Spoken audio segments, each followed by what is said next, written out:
Such a nice day out today. I thought I'd sit out here for a few minutes and talk to you all about something that really aggravated me today. I saw a TikTok video. This lady is a salesperson for Toyota at some dealership. I don't know where, and she was bragging about the 10,000 mile oil interval that Toyota is recommending. She wasn't just harping on that. She was basically telling everyone that anyone who changes their oil before then is simply an idiot and wasting their money. She had 100% confidence in her belief that the literature that Toyota is handing to their salespeople was not only accurate, but perfectly scientifically sound. And they're basing this on their lab results, showing that the oil is still viable at 10,000 miles. And I'm sure it is in a lab controlled setting. But when we buy that new Toyota or Volkswagen or Subaru or Ford or Dodge or whatever the case may be, we're not in a lab. We're not on a controlled test track. We're not on a dyno. We're out here in the real world, in the real elements with real weather, hills, and what have you. Now, I am sure that after, what are we now, 100 and almost 150 years of automobiles, that the manufacturers are testing their products on the road. I firmly believe that. Here's my problem. She claims that because the oil is fully synthetic, that's why Toyota can go to 10,000 miles. Almost every car recommends full synthetic oil these days. There might be a few outlier cases, I don't know. I haven't bothered researching it because it makes no difference to me. In our daily drivers, and we're talking the Ford Escape, the Explorer, the Equinox, the Subaru Forester, Crosstrek, the RAV4, the Tiguan, all these cars that you see day to day out there on the road, driving to and from work, to and from the grocery store, the soccer field, the baseball tournament, whatever the case may be. We're not the outliers. We are the 99% of daily driver owners. Now, yeah, I know some of you have project cars and race cars and antique cars, and they have different uses, different needs. Some race cars dump their oil after every run, and that's because the oil is only designed to lubricate during that time. In our daily drivers, the oil is not just a lubricant, it's also hydraulic fluid. When you talk about modern engines with variable valve timing and other modern features, it requires that oil to do double duty. It also requires it to be a detergent to keep it clean. So yeah, after 10,000 miles, that oil might be viable. It might be fine. And you know what? If you're the type of person who's trading the car in every 3 or 4 years, and you're the average driver going 15,000 miles a year, you're never gonna, you're probably never gonna experience a problem going 10,000 miles between oil changes, because that damage is generally accumulative. So it's going to occur over time.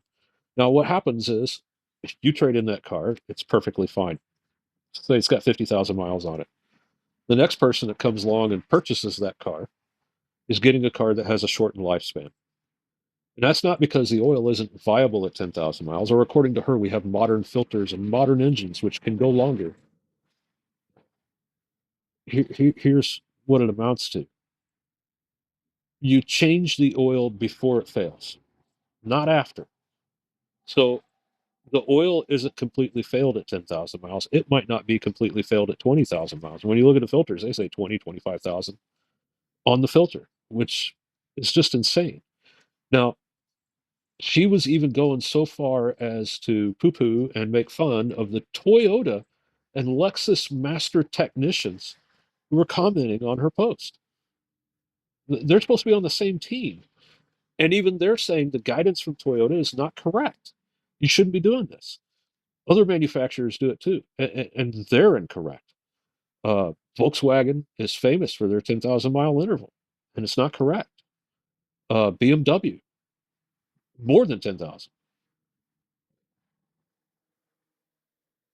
Toyota wants to sell you a vehicle that has a low cost of ownership. Now, the RAV4 and the Camry, they already have low cost of ownership. They are reliable vehicles, absolutely reliable. But for some reason, they're chasing that infinitesimal difference. So if you're purchasing a car, and a RAV4 is a great example. I don't know if it's still the number one car. I think it was the number one car sold in America there for a while. Uh, I think they start now at $35,000. The average price of a new car is around 50. So I don't know if I'm right or not on that. But let's say the base RAV4 all-wheel drive, because I don't think they sell a lot of two-wheel drives. I'm sure they do, down south where it's all-wheel drive really isn't needed. Let's just say the basic all-wheel drive base RAV4, 35 grand. I don't know. Maybe I'm wrong. Doesn't matter. The point is that you're going into that dealership and that salesperson's sitting down with you and they're telling you, look, this car can go 10,000 miles between oil changes or 1 year, whichever comes first. So you're thinking, wow, I only drive 15,000 miles a year, so I only have to get 1.5 oil changes per year. That's fabulous. 1.5 oil changes. Now let's say the dealer charges $100 for an oil change on that car. It could be a little more, it could be a little less. Kind of depends on a lot of factors. Let's just call it $100. Now I know you can go to Jiffy Lube for $29.95, but nobody should do that ever. Not if you value your car. But anyway, $100 at the dealer to change the oil, and you're doing it 1.5 times a year. So your oil changes are running about $150 a year. Now, if you follow their advice, you're going to be just fine. That's what they tell you. I don't think so. Not if you plan on keeping that car for any length of time. So let's say you bump that up. You follow my advice, and pretty much that of every reliable technician out there on the internet, and you change it every 5,000. Okay, instead of 150 a year, you're spending 300 a year. 3 oil changes a year, 15,000 miles a year. If you keep that car 10 years, the difference in cost is $1,500 over 10 years, $150 a year. So a set of tires cost $1,000. So you're 1.5 sets of tires over 10 years. The cost of replacing that engine, well, we're not talking, you know, anything major. The average cost of replacing an engine in a modern car, modern daily driver like that is $10,000. That is a far cry higher than 1,500. Now, let's say you're the type you don't buy new cars, you buy used cars. So you're going in there and they've got a RAV4, a couple years old, it's got 50,000 miles on it, and you're thinking, wow, perfect, that's what I need. Well, if you're the type that buys used cars, typically you're not buying one every 3 years, you're buying one every 10 years. The car may not make it to 10 years because it's only had 4 or 5 oil changes done on it over its lifespan. And you don't know what accumulated crud is left in there. Now, the other reason you want to change oil is because of varnish. The inside of your engine at high temperature, that oil creates varnish. The more often you change it, the less varnish you're going to have in there. You know, to an extent. Sludge is another issue. You Hyundai and Kia is famous. They're sludge factories, man. And I don't know what the recommended interval is now on them, but it was 10,000 miles. And I'm telling you, I've seen videos of Hyundais and Kias with 30,000 miles on them and less, where they pop the valve cover, and it is absolutely sludge city to the point they have to replace the valve cover because it's so grimy. To the point they're running several engine flushes through there just to get rid of the sludge. That sludge is an engine killer, and that's why Hyundai and Kia, for the past 10 years plus, has had nothing but constant engine recalls. It's a problem. So, yeah, you can listen to that salesperson. Go 10,000 miles between your oil changes. Be my guess. You might be fine. I wouldn't do it. For the cost of an oil change, it's not worth it. If you do it yourself like I do, cost of my oil change is $40. 42. I don't know. It's $30 for 5 quarts of oil. My car calls for 4.5. And it's another $10 to $12 for the Mobil 1 extended performance filter. That's the cost.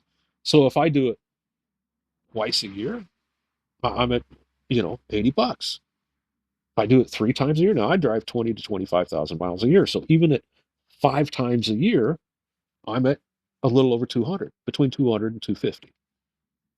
That is cheap insurance, baby. Now, Toyota and Subaru are two of the most reliable brands on the planet that have been consistently. In fact, it's just this last year, they're ranked number one and number two. They are reliable. But if you want to get 400,000 miles, 300,000 miles out of your car without a major repair, you have to maintain it. And going 10,000 miles between oil changes, I don't care what this salesperson says, is not going to make your car last that long. Now, I'm not an oil engineer. I'm not a lubrication engineer by any means. I work in the tech field. I've been turning wrenches my whole life.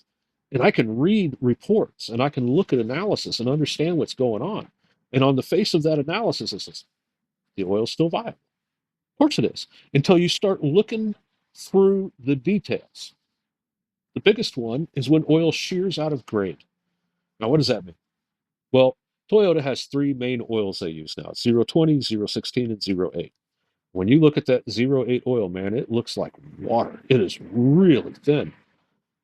020 oil, well, first, let's back this up. Any oil can shear out of grade, and it has a tendency to over time.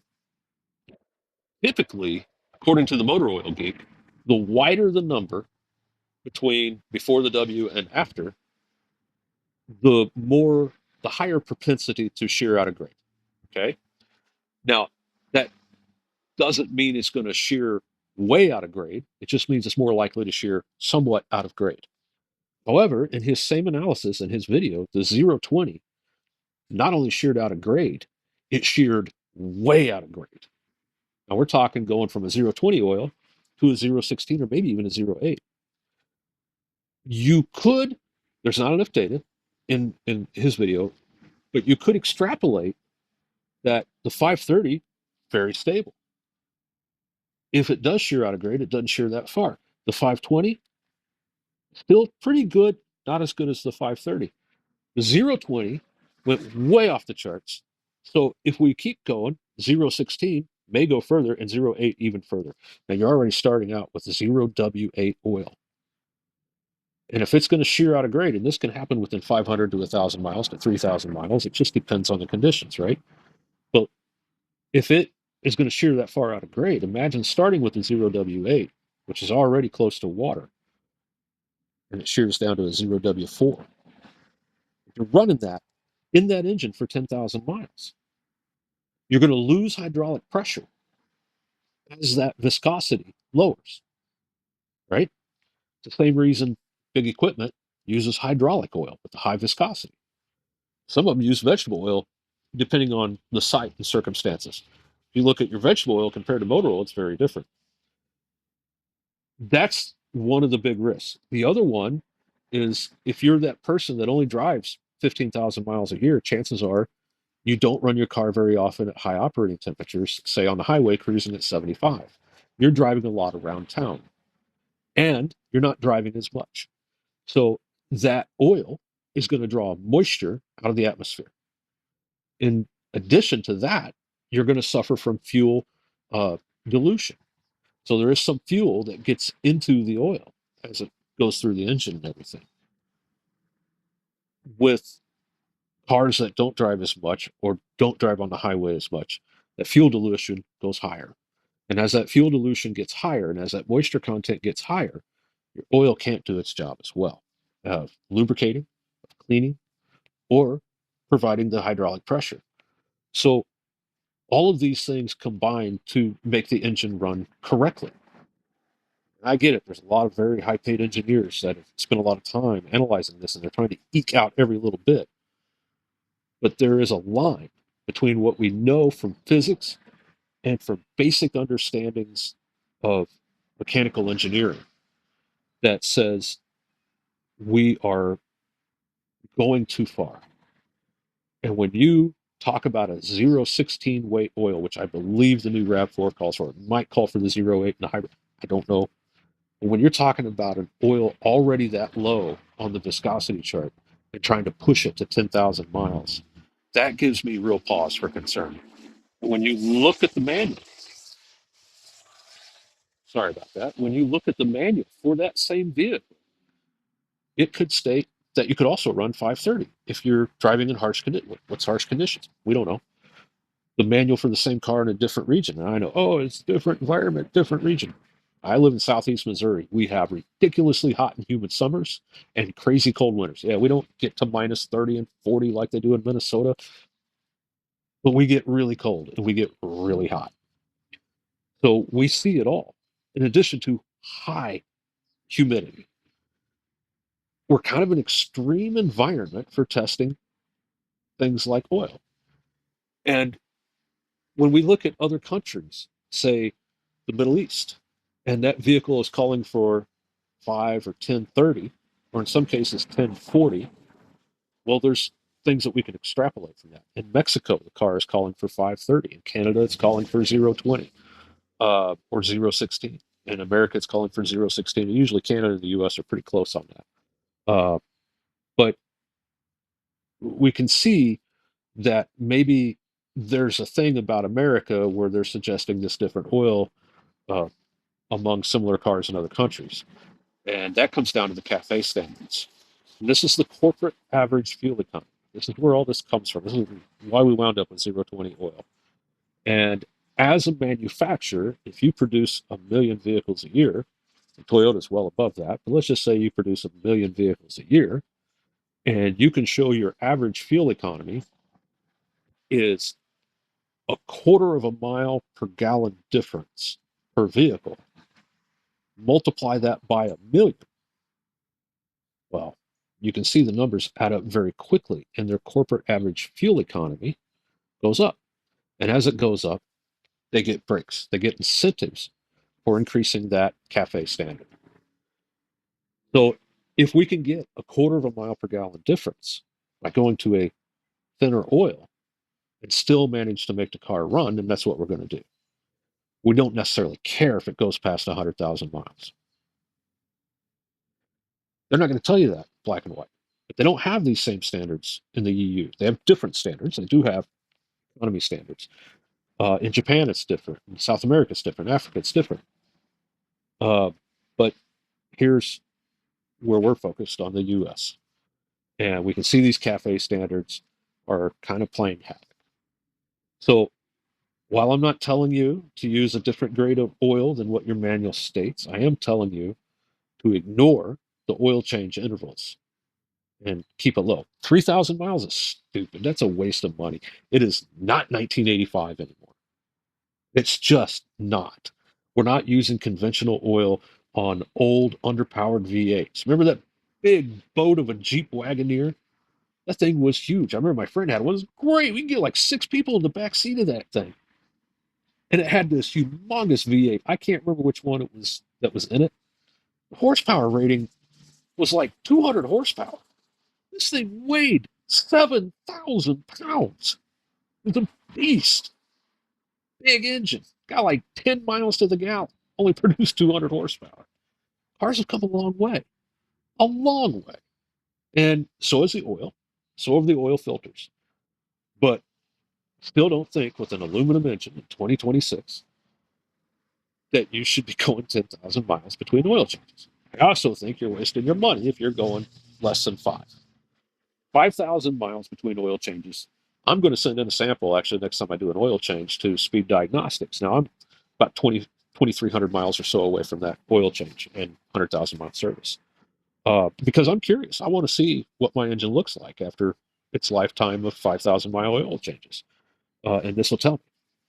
It'll tell me some of it, it's not going to tell me the whole picture. I'm not going to tear the engine down just for curiosity. I'm also not going to take the heads off a Subaru just for curiosity. It's crazy. Uh, but anyway, change your oil at 5,000 miles. Don't listen to this nonsense. The 10,000 mile oil change, I don't like it. I don't like it one bit. Uh, it's just, to me, it doesn't seem like a good idea. And we're looking at things like these CAFE standards, and really when we analyze the global view, that's what we're focused on here, to get those breaks from the government. And to give you an example, the news the other day was the Trump administration has removed the incentive for the start stop feature. A lot of people think it was mandated. It was never mandated. In fact, I don't know. Maybe there's a couple of countries out there that mandate it, but for the most part, start stop was never mandated. It was fuel economy that was mandated, and they get more incentives the better their fuel economy is. And the start stop had a specific incentive in the US for manufacturers to include. And so that's been removed. So what does that mean? It means the start stop's going away. I can go buy a car tomorrow. It won't have it. That's not what it means. Manufacturers have spent the last, what, 20 years? Because I think BMW and Toyota were coming out with it in the mid 2000s. So they've spent 20 years designing their cars around start stop, uh, different batteries, different starters.